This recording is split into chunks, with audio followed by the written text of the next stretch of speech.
കണ്ണൂരിലെ കടൽക്കര. വൈകുന്നേരം സൂര്യൻ കടലിലേക്ക് അസ്തമിക്കുകയായിരുന്നു. ആദർശ് എന്ന യുവാവ് കടൽക്കരയിൽ ഇരിക്കുകയായിരുന്നു. അവനൊരു ഫോട്ടോഗ്രാഫറായിരുന്നു. പ്രകൃതിയുടെ ചിത്രങ്ങൾ എടുക്കുന്നത് അവന്റെ വലിയ ഹോബിയായിരുന്നു. അവൻ ക്യാമറ ഉപയോഗിച്ച് സൂര്യാസ്തമയം പകർത്തുമ്പോൾ ഒരു പെൺകുട്ടി അവന്റെ ഫ്രെയിമിൽ വന്നു. കാറ്റിൽ പറക്കുന്ന മുടി, കടലിലേക്ക് നോക്കുന്ന ശാന്തമായ മുഖം. അവളുടെ പേര് സാനിയ. അവൾ കടലിനെ നോക്കി നിൽക്കുകയായിരുന്നു. ആദർശ് ചോദിച്ചു, "ഞാനൊരു ഫോട്ടോ എടുക്കട്ടെ?"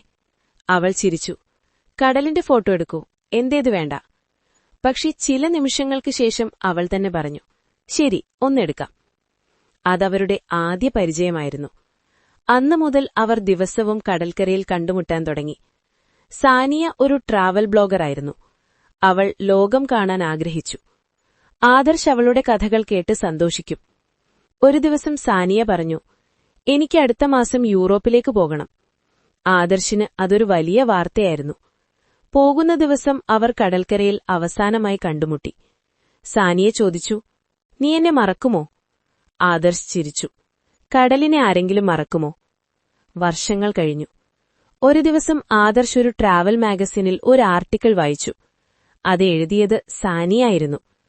ആ ആർട്ടിക്കിളിന്റെ ആദ്യ വരി, "കടൽക്കരയിൽ കണ്ട ഒരു ഫോട്ടോഗ്രാഫർ എന്റെ ജീവിതത്തെ മാറ്റി." അവൻ ചിരിച്ചു. കാരണം ചില പ്രണയങ്ങൾ കടൽ തിരമാലകളെപ്പോലെയാണ്. അവ ദൂരെയായി പോയാലും വീണ്ടും തിരികെ വരും.